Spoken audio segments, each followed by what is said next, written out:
পোষা মালিকদের জন্য পোষ্য প্রাণীরা কোনো অংশেই যেন নিজ সন্তানের চেয়ে কম নয়। তাই যে কোনো উৎসব কিংবা ছুটির দিনে ঘুরতে গেলে পোষা প্রাণীটিকেও সঙ্গে নিয়ে যেতে চান অনেকেই। কিন্তু সঠিক নিয়মকানুন জানা না থাকার কারণে বিড়ম্বনায় পড়েন অনেকেই, পোহাতে হয় নানা ঝামেলাও। তাই শুরুতেই জায়গাটি পোষ্যের জন্য উপযুক্ত কিনা সেই বিষয়ে খুঁটিনাটি জেনে নেওয়াই ভালো।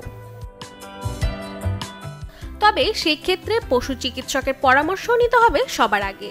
পোষ্যের শারীরিক অবস্থা কেমন, পরিবেশের সাথে সে মানিয়ে নিতে পারবে কিনা, বা পরবর্তীতে যদি কোনো অসুস্থতা দেখা দেয় সেই ক্ষেত্রে কি ওষুধ সঙ্গে নেবেন তা জেনে নেওয়াও জরুরি।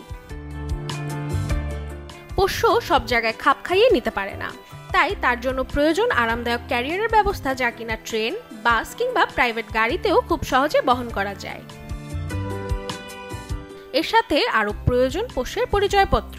যদি কোনো কারণবশত পোষ্য হারিয়ে যায় সেই ক্ষেত্রে তাকে খুঁজে পেতে সুবিধা হবে। অন্যদিকে হোটেল বুক করার আগে অবশ্যই জেনে নিতে হবে সেখানে পোষ্যকে নিয়ে যাওয়ার অনুমতি কিংবা কোনো বাধা আছে কিনা।